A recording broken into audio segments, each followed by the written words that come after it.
Previously on X-Men. Just gonna throw a wrench into this. What do you got? Because I was gonna say, like, I was gonna throw you the Cyclops fight right now. Yes, We're immediately we're gonna have it. We're gonna have it, Kareem, and I'd rather have it sooner rather than later. Let's get this going. Why do you hate Cyclops so much? Because he's a bitch. Moving on.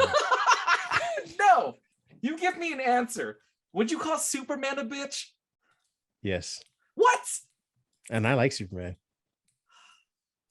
The problem with Cyclops is that he was neutered by Xavier, and maybe this is, as I've gotten older, and I think Pat can attest to this, I've actually grown an appreciation for Cyclops. Something I didn't have obviously as a kid watching this, because I didn't understand the multi-layered things that were going on at play. Like, again, Xavier neuters Cyclops, and then everyone else disrespects him on the show. And that's as far as real talk as I can get as far as Cyclops. So I never respected him as a character, because as the supposed leader, he never had a plan that was executed. No one ever listened to him, and he was always like crying about his like woman who kept trying to cheat on him. Of all those things, I was like, why would I like this character? Those tables turned. There's some turntables there, isn't there? I would say though, right? And to give Kareem some ammo right now at this point too, right? Cyclops is basically a child who was placed under a cult leader's care, and then like was trained to be his lieutenant. Yeah. And I think they make that point a lot in more recent comics. Mm-hmm. But also at one point you're also an adult, and maybe like go to therapy, make your own choices. I don't know, man. I agree.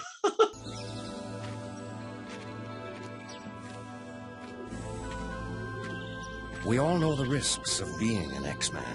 Well, that's what I'm saying. Like I unfairly, because again, I wasn't, Cyclops, because again, I didn't understand all of the things that were going on at play. When I would read a comic book, when I'd read a character or watch a show or things like that and focus in on him, I'd focus in on just the character for the most part, and anything that was orbiting him, I was kind of like, if it doesn't really affect his personality or change the outcome of his storyline, then I don't really care for it. So when you look at someone like a Gambit, I'm like, he's a pretty succinct character, at least on the show. Like, you don't really need to go into his backstory in order for him to still be cool. When you do, it kind of explains some other things about him. Cyclops, I'm like, you have to kind of, like you said, go into his backstory about how he was basically plucked as a child from this manipulative bald guy who can't walk, and then given a team. Why did you say that so mean, dude? Because as like, I've it's gotten his older, choice. Like he's playing it for like sympathy. Like, no, I could, but I don't. Like, watch this. They're gonna buy this. Like, Ingrate, incompetent fool, Professor. You're wow. Would you hold on? But would you put it past Charles Xavier? Thank you. I mean, to this put is in not to everyone's head. disparage. Yeah, to put anyone everyone's head that this is what they're that's seeing. disabled. This is literally just that is an anti-Charles Xavier. And I just think that goes to like the idea of there's a fine line between mentor and monster.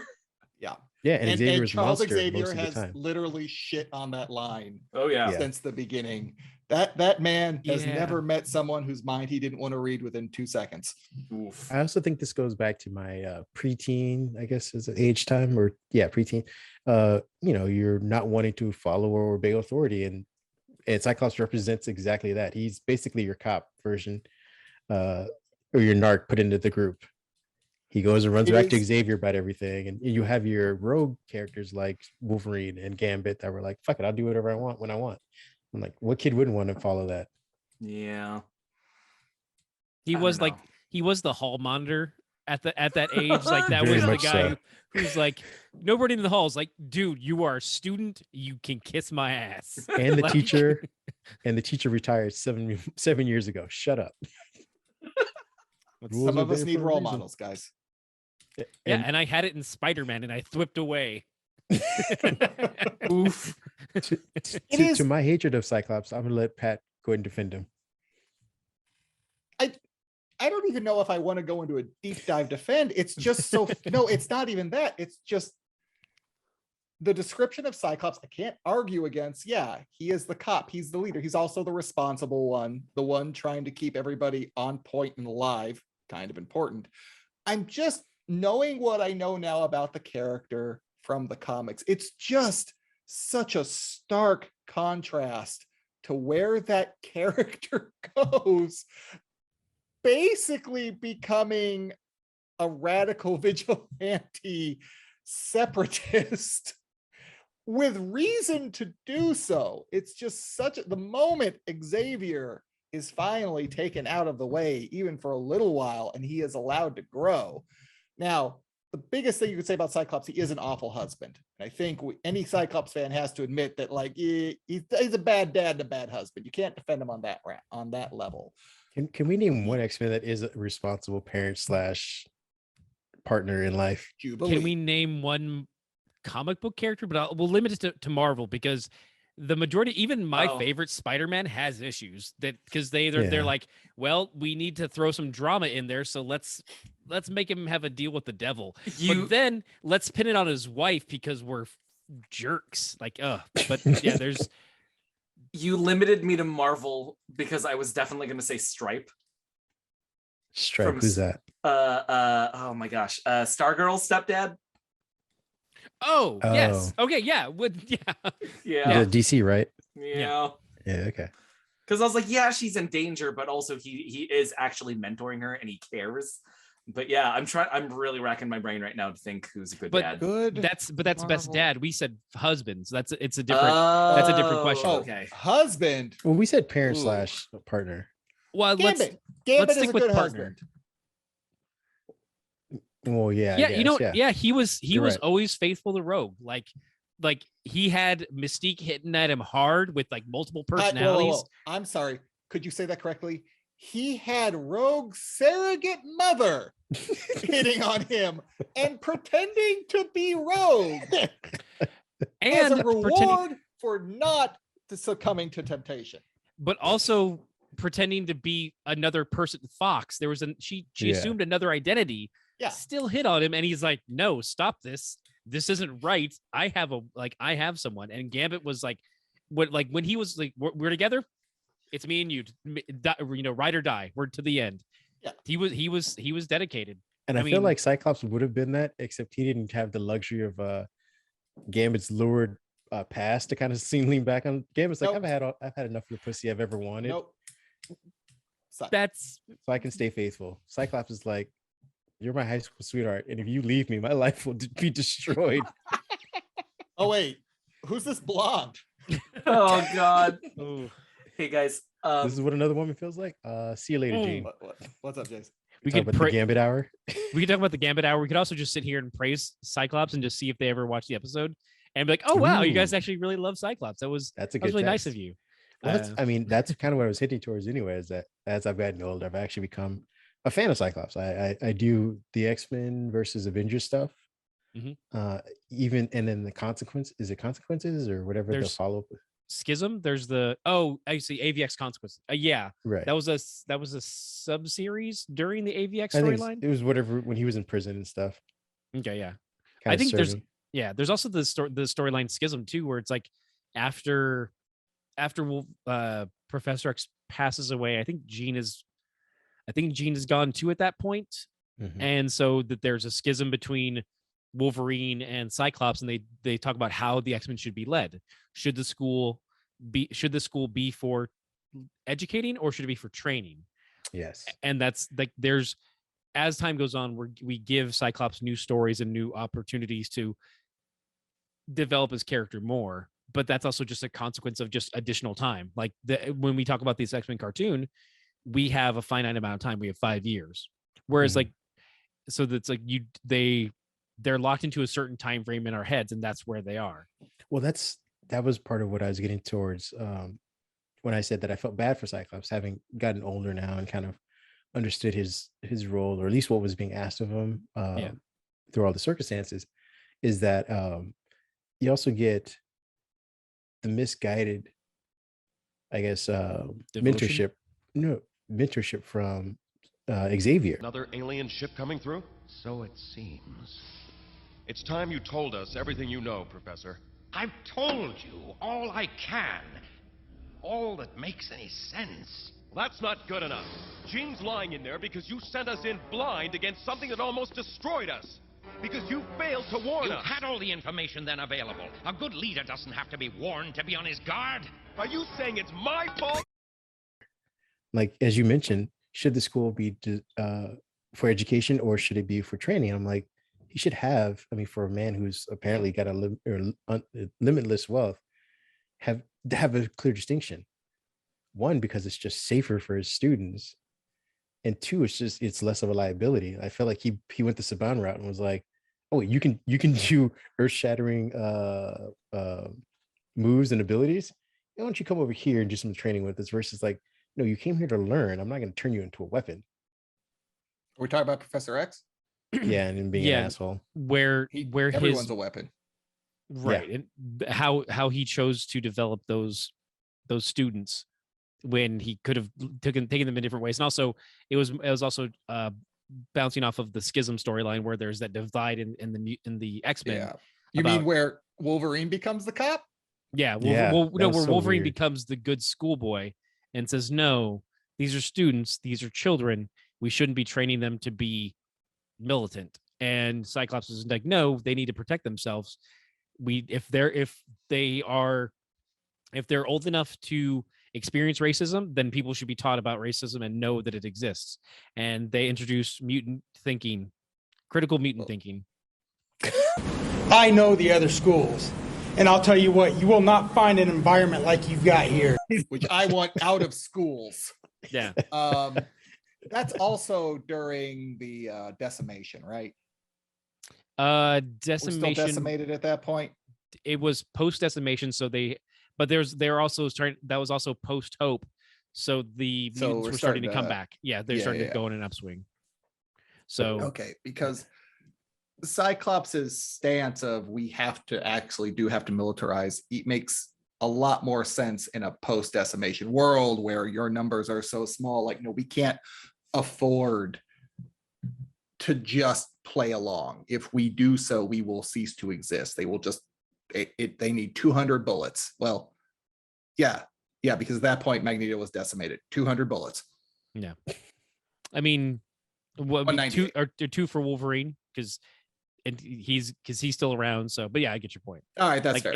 It only takes X amount. Yeah, it's only going to be. They're an endangered species. That's what they acknowledge that in the books is that at that point they have a limited amount of that. Just like it's an extinction level event. That's what it is. Well, that's the other thing. Go ahead, Pat. That's their second extinction level event in 6 years, because Morrison, with Genosha and everything. Yeah, as a big ass Sentinel. Well, that's the other thing I guess we can talk about on the show, or maybe what to Jason gets back was the Sentinels and Genosha stuff pulled from the cartoon? No. Okay. The Sentinels and Genosha both existed prior to that. Genosha went over some changes during the comics run as well. Okay. So they weren't necessarily, they didn't start out, I'm sorry, it wasn't as it was in the comics where it's like, oh, it's a resort. No, it's not. We got you. It was an apartheid state. Yeah. And then and then over time things changed and then eventually became the safe haven to a degree. Well, Magneto basically held the world hostage and said, give me Genosha. Yeah. And went, this is post Asteroid M. And this is as time progressed, you had the story like, oh, now it's here. Then it's Mutopia. And then after that, we have this. And it's like, I don't know why they thought that was going to work again, but they went with Mutopia. Utopia. Yeah. Because it sounds good. Just rolls off the tongue. It's perfect branding. But now we got Krakoa with drugs. Isn't that falling apart from what I'm reading? I'm not up to date, so I don't know. I'm about a month behind, so I don't know what's going on in Inferno right now. But I mean, they did the right thing of like, oh, well, what if we just buy into the economic system and use monies? It's like, oh, that works really well. I mean, are they using monies though? Yeah, I feel like they don't need money for anything. They don't need it, but it controls the world though. Yeah. They don't need it for them, but they need it for everything else, and they have all the monies. Do they? Yeah. That's what what's her name's in charge of, right? Beyonce? The diamond, White Queen, Emma. White Queen, Emma right? Frost. Yeah. Emma Frost is in charge of one wing of it. Angel and Monet St. Croix, I never say it right, are in charge of another. Okay. Is it wing of it. Monet St. Croix? Yeah. Is it St. Croix? Yeah. Well, I'm never gonna say it right. It's like LaCroix. It's yes, that shitty ass seltzer.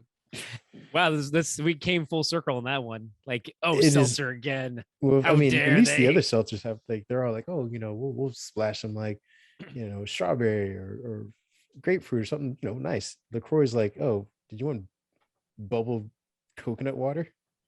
Well, we looked at a coconut and put some suntan lotion in this. Ooh. These are some hot LaCroix takes. I always heard the best reference was it's like someone said pineapple in the other room while you drank the water. That was probably the best comparison. That's pretty good. That's pretty That's accurate. pretty good. You're just I like that. Someone said, oh. Or someone washed fruit in this, and not even like an open, just like washed it itself. Do you guys have a favorite storyline from the cartoon? So anyway, that's my take on 9/11. No. No. I knew I was gonna walk into some white nonsense. It really dovetails nicely into the QAnon stuff. Oh God. Some white nonsense. All right, Kareem, you were asking a real question. Just do any of you guys have a favorite storyline from the cartoon? Is the first episode where Jubilee's at the mall and then like you see the Sentinels for the first time? Is it Night of the Sentinels or something? Yeah. Yeah. So although I can't think of like because I loved a lot of the storylines itself as well. I just remember seeing that episode for the first time and it being such a visceral reaction because I'm like, oh, you're a teenager in a mall and you're trying to have fun and you're wearing a raincoat for some reason. Bright yellow. Holy shit. And then The sleeves rolled up. doesn't one of the Sentinels like peel the freaking mall roof? And it like uses his like robotic tentacle hand thingy to grab her.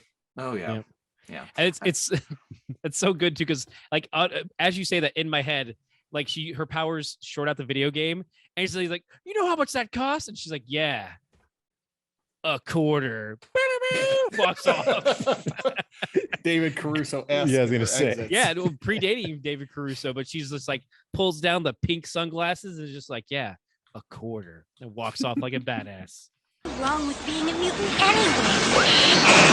No, not again! Hey, you! You know how much that game costs? Yeah, a quarter. You're one of them, ain't you?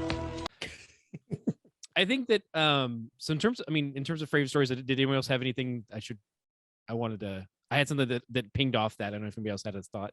No, mine was Days of Future Past, just because it actually involved Gambit a lot more. It introduced Bishop to me. Like I didn't really know who he was beforehand. And it was a cool like time traveling story.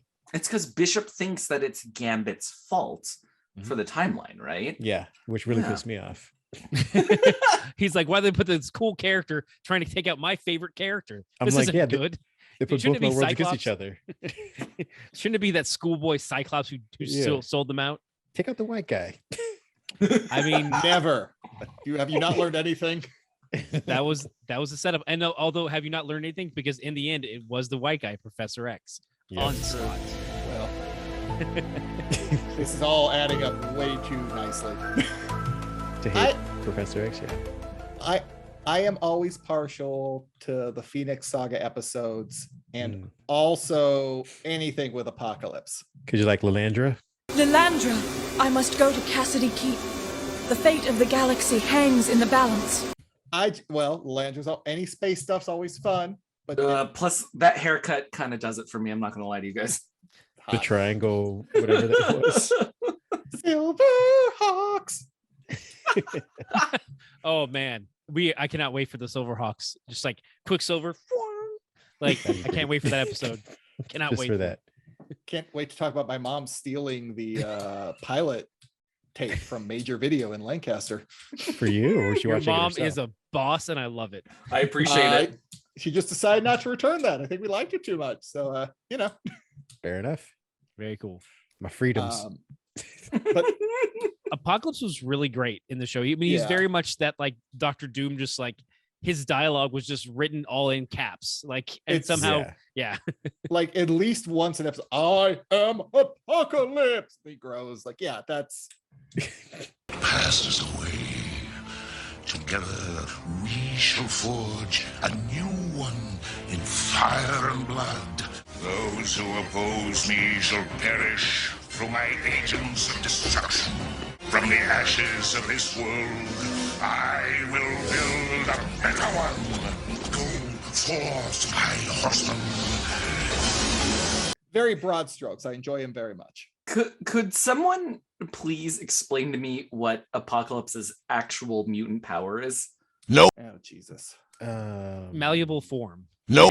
Is the So technically it's matter manipulation. No. Okay, that makes more sense. Okay. Yeah. So he's Ant-Man. Hell no. No.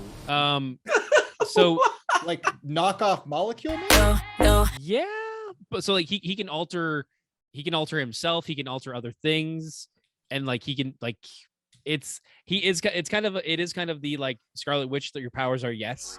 Like what do you That's all I want to hear. Yes. what are his powers? Whatever he wants them to be, okay? Like why are you What's questioning the writer Apocalypse? need right now? Well, I think being considered the first mutant just gives him everything.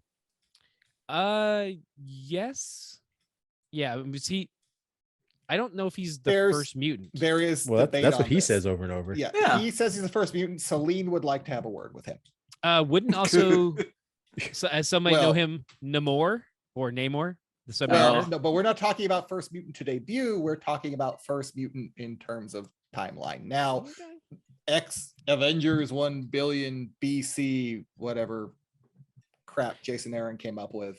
I'm sure there's a mutant somewhere in there, but Yeah, and his name was Apocalypse. His name was Anabsor. But God no. damn you. And Senor. I'm just offending It our sound- Egyptian honestly, audience. it sounds like You are. you're We've just lost all of them. Is it Abensor? Abensor, thank you. No, that's the Green Lantern. Yeah, it's Green That's- Lantern. why can't the way you've said it has made me forget? Yeah. Inside, I'm just gonna look it up. If that's the right thing to do. Sabanor. Thank you. Sabanor. Okay, gotcha. You guys could have just said Apocalypse. I mean, Man, it could have, but come we got to on, flex our fair nerd point. brain a little bit Just and trying then get it wrong. So, Wow, So man. wrong. Use his proper names. Get it right. yeah. It's like lifting a weight and dropping it on your foot. There. Oh man. Most depressing thing about looking up Apocalypse is that Ivan Ooze is the first thing to pop up. Oh, what? Come on. And then Yeah. it's the card from the original X-Men Flair Ultra series. Oh, when you That's X plus. when you guys inevitably do a Mighty Morphin Power Rangers movie show, Mhm. please invite me back on because I have a lot to say about that film.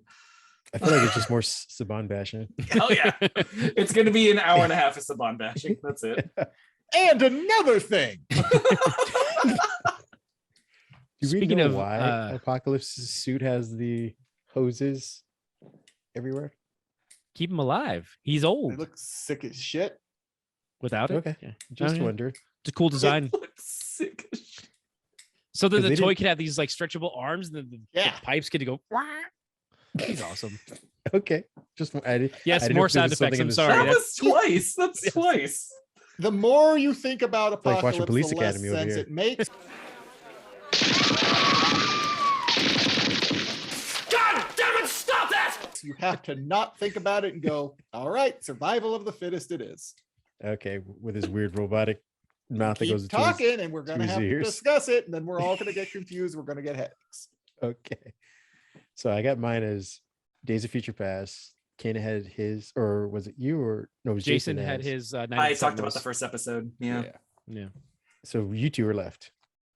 Patrick said his was the Shi'ar stuff and the Oh, that's right. you're Dark right, Phoenix. yeah. Correct. Which leaves you, Ken.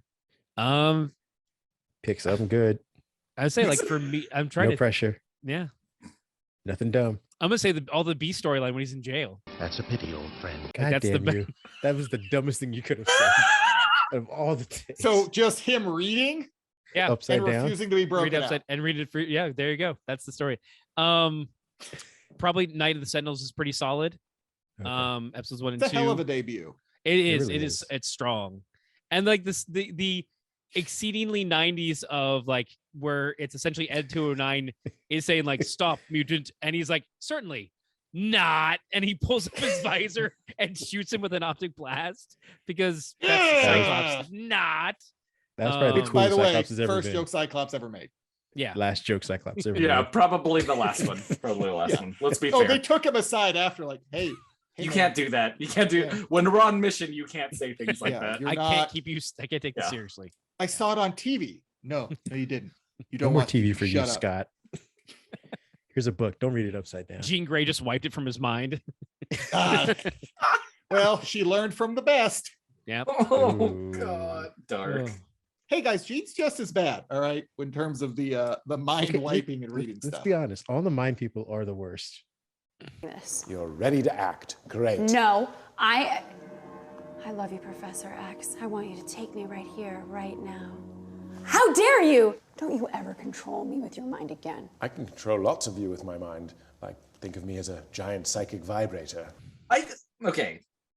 So Try defending. Go ahead. Oh God, now I have a rant because I agree with you. Good. I think So like a big part of the space that I get to be in for pop culture too is tabletop role-playing games. I mostly play superheroes. They're usually teenage superheroes, so this kind of fits also too. And so we play this game called Masks: A New Generation. It's very heavily based off of tropes that would be very recognizable for like teenage superheroes, right? A lot of it's based off of like things like Young Justice, right? Mhm.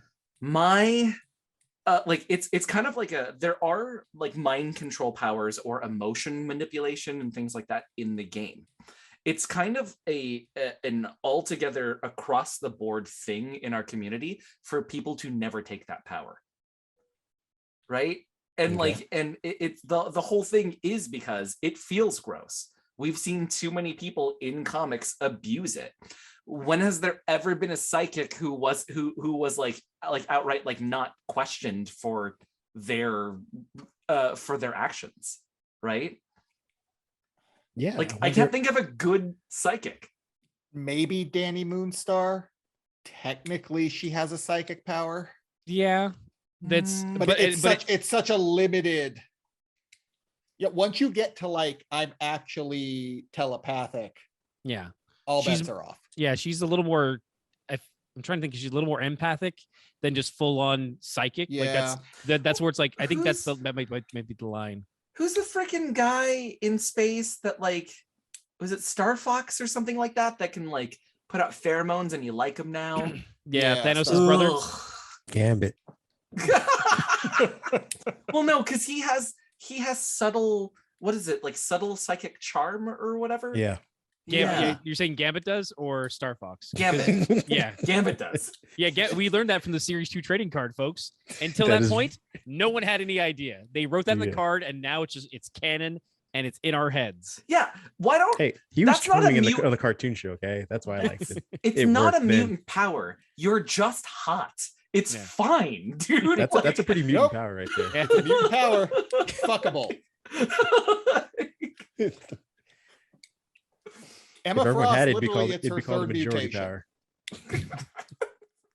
Oh, now you're gonna start bringing up Stacey X and the whole again back to Chuck Offs and stuff. Like, they've done a lot of work recently, some lifting to clean that up. So yeah.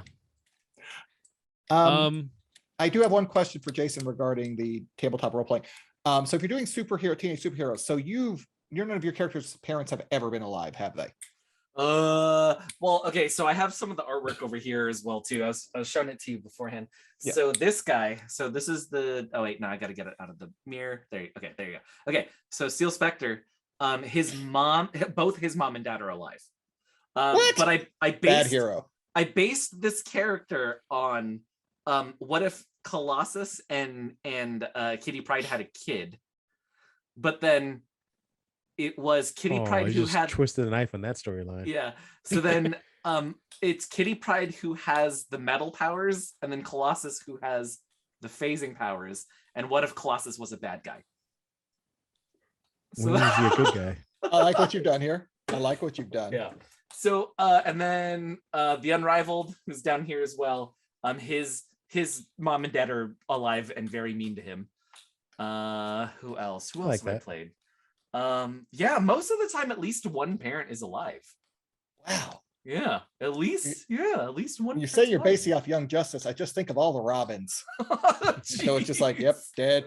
Robins. Dead, yeah, it's a prerequisite that you can't have parents. Yeah, I think you might need to catch up on the current episodes of Young Justice because there are some good parenting moments in there. From their actual from beyond parents? the grave. Yes. Oh fuck. Ghost parents. I also just realized Batman and Professor X have maybe a little too much in common. Ooh. Oh, okay. Now I gotta hear your. You know what it is for this? They're the money. militarizing teenagers because parents don't The want money will them. make them do all evil things.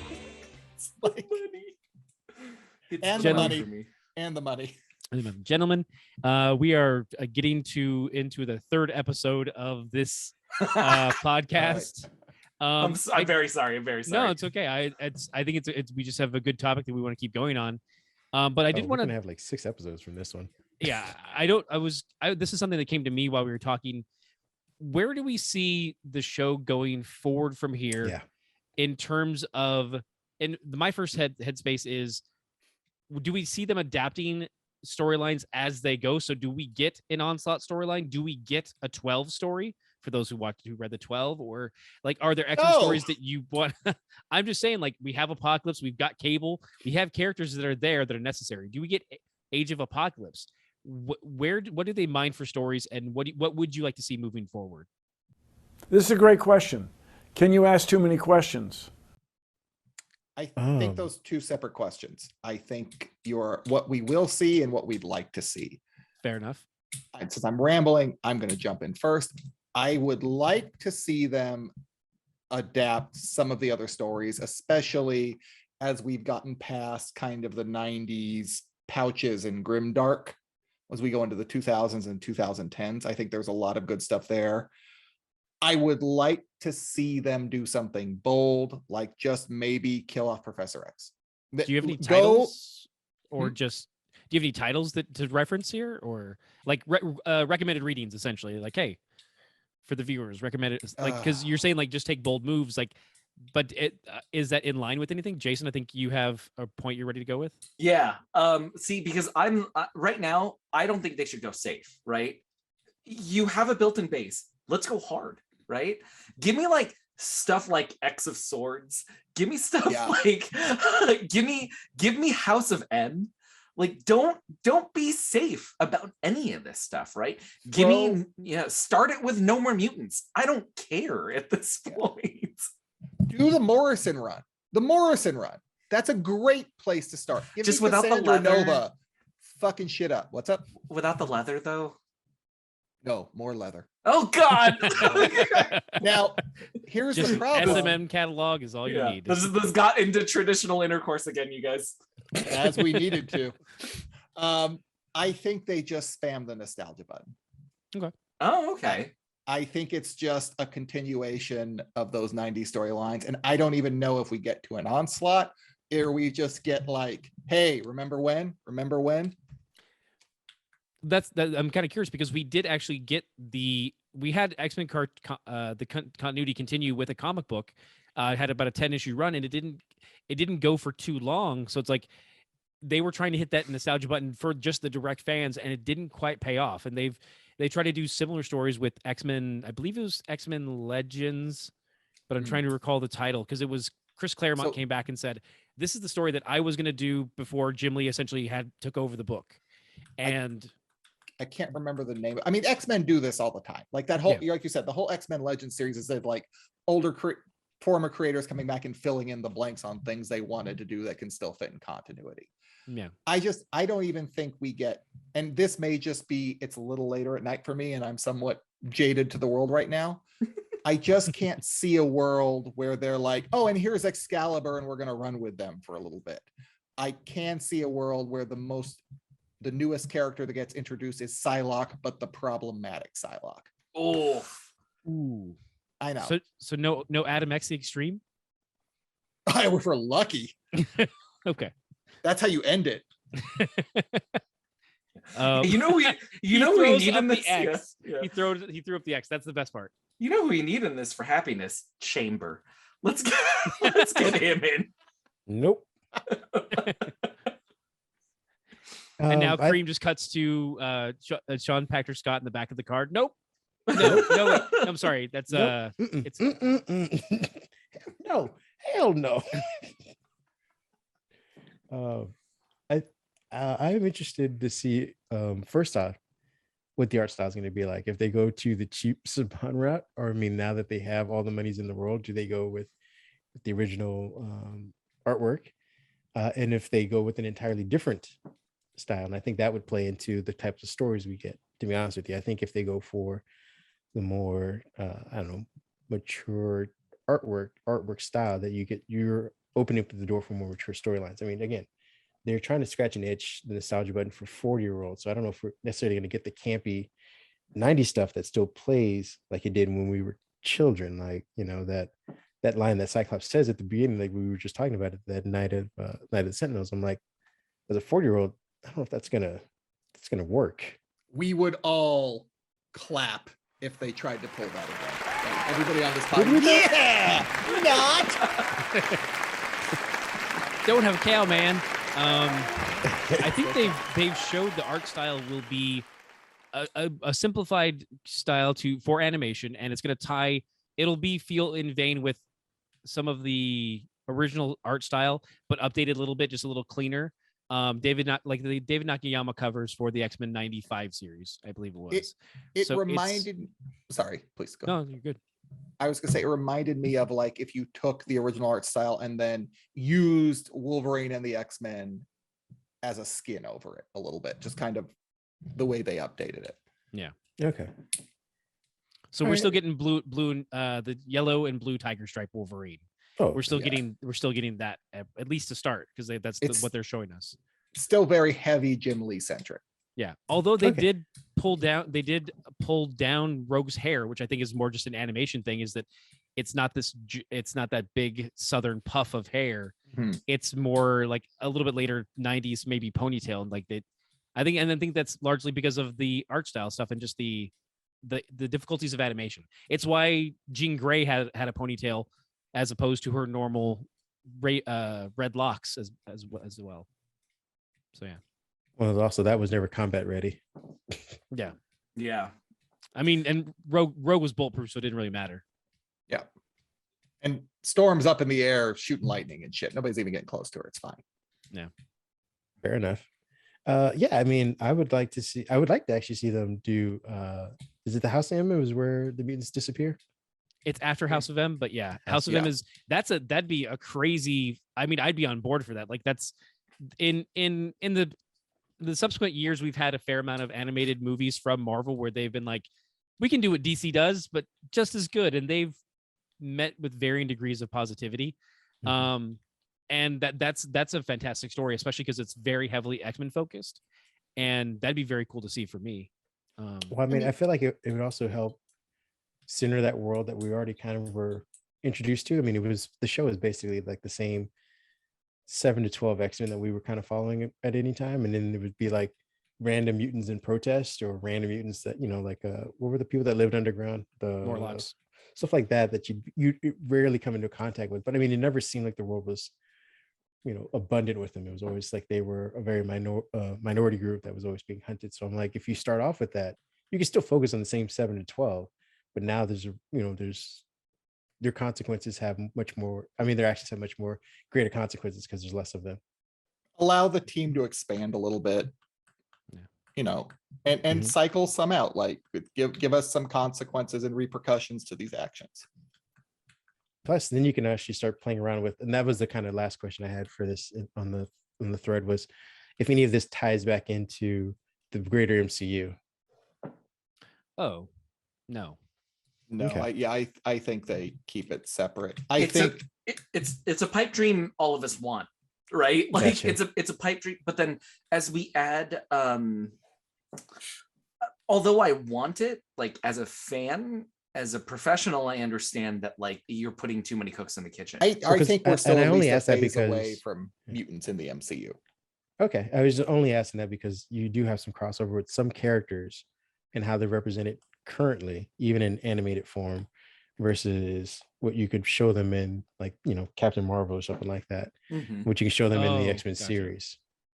Okay, because we did get a Carol Danvers episode with her in the cartoon. Yeah, not necessarily like a full portrayal, but it was like she was visually there, and that's kind of like what we touched on that before. Like we had a Black Panther cameo, we had Spider-Man cameos, we had moments where that crossed over.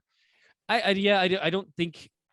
I think it would stay more just in the vein of the X-Men cartoon purview, just because it's the easy. Like otherwise, it is just kind of like you're trying to get too many things, too many cooks in the kitchen. You're trying to get too much, you know.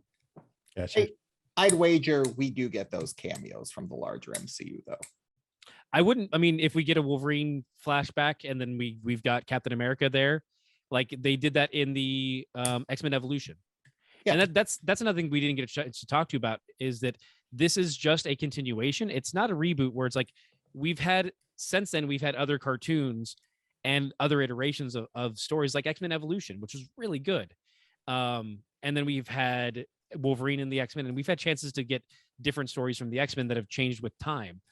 Whereas with this, it's a straightforward continuation. It's going to be a very different thing, where even with Batman the Animated Series and the DC animated universe, they had to go off into other shows. You went to Superman, you went to Justice League, and they had to evolve over time. So eventually you did get to the Batman and Harley Quinn movie, but there was a thread there that was followed. Given that they're picking up in 97, I'm just so excited to see how they handle the boy band craze. Oh man. Because we did. Oh, see, now you're making me go back to the stuff of like, oh yeah, we had Poptopia, where Chamber was hooking up with a pop star Britney Spears, and that's where my brain went, because there was that moment where they're like, oh, mutants are like pop stars, they're celebrities, so that a Christina Aguilera would want to hang out with one just to be seen as part of an influencer. So, but then again, though, it's 97, so it's just going to be, you know, Boy Nudo and Boy Nudo. Dude, New Kids on the Menudo. It was no, it's a Simpsons reference, because it's New Kids on the Block, and they do the kid this, like Bart's part of a boy band. I'm a pop sensation. And I'm the Mac Daddy behind such groups as New Kids in the Ditch and Boy Nudo. I'm gonna make you stars. Yeah, I forget that 97 is actually where they can pick up from, because that changes a lot of stuff then. Everybody's got a pager. Yeah. Oh, jeez. Oh my goodness. Are they're and only cell phones are just the Zach Morris brick phones. They're just they're the ones in the car for drug dealers. Fair enough. With the wires still connected. We're gonna see Professor X in he's gonna have one built into his chair. Oh yeah, well, he's got the floating CR chair, so that's not that big a deal. But he's a telepath. He doesn't need a phone. He does it just because he can. He does it just because he can. What? Yeah. I was gonna say. Also, remember, Professor X. It is never expressed to the world he's a mutant in the show, is it? Oh, in the show, I don't. Because he didn't come out as a mutant in the comics until Morrison, and only because Cassandra Nova took over and made him. That's true. This fucking hypocrite. Yeah, this closeted mutant. We could do a long episode on how Professor X is a piece. Oh, we're going to. That's not. This is going to be after the Power Rangers movie episode. So yes, Power Ranger movie leads directly into why Professor X sucks. I feel like when you were saying that he does it because he could, I feel like it was like that scene from Bowfinger where he has a cell phone, or he has a phone with the wire just hanging out. That's what Professor X is doing. He's got a phone that doesn't actually work, but he's talking to you in your own head. He's got friends. He's got nobody. That's why he plays with all of his students. Fucking weirdo. Oof. I mean, fair. Jason, where can people find you? Oh God. Find and follow. Hopefully not the Xavier School for the Gifted. Not the Xavier School for the Gifted. All right. So I'm Jason Patrick Gallett, also known as JPG. You can find me on social media at JPG, which is JAEPEAGE. Yeah, he makes it very difficult. It's because, and I literally just explained this at Comic-Con a few weeks ago. It's because social media outlets don't let you have 3 letters anymore. Yeah. So like NPH or Neil Patrick Harris, he had to specifically go to Instagram and like ask them to do that. Yeah. So I wonder if it's the association from like the serial killers from the 70s. Too many names. Just too many 3-letter. All these 3 named people. Yeah. Like Lee Harvey Oswald, that kind of thing. There you go. Yeah, right. They didn't want to keep all 3. Yeah. Yes, but that's where you can find me. Well, okay. Yeah. Cool. How about yourself, Ken?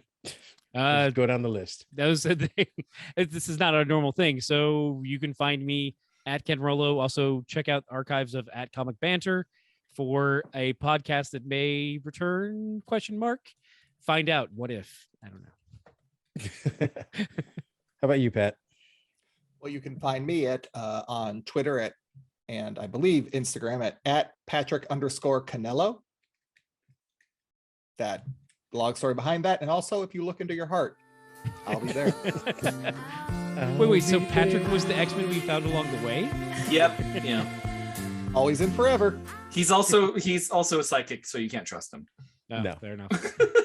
Yes, but I'm gonna make you think you can trust me. Oh no, I'm psychic. Oh, he's in my head. Oh no, gotcha, sucker. Oh, no. Wait, why do I suddenly love Adam Warlock so much? Because he's the bomb. Oh, that's right. He is the bomb. Yes. It's a magical place. He's not. God, stupid. Worse than Cyclops. Well, this is gonna be a fight. Just Kareem, give your spiel. You can find me in Mindhead1 on Twitter, and Kareem Anderson on Instagram, but there's nothing posted, so don't go looking. And where do we follow the podcast? More importantly, we're all over the internet. You can really just type in Tangential Giants, and we should be the first search because I do a lot of SEO. So that's up there. You can also find us at Spotify. Get the podcast audio on Spotify, Apple Music, and all the other places. And if you want to watch this, which is also its own little adventure, we're on YouTube, and maybe we'll expand to Twitch or something when I can find some time. Oh, real quick. Please rate or review us. We would that is a love thing. 5-star review. I always want to say Dixon.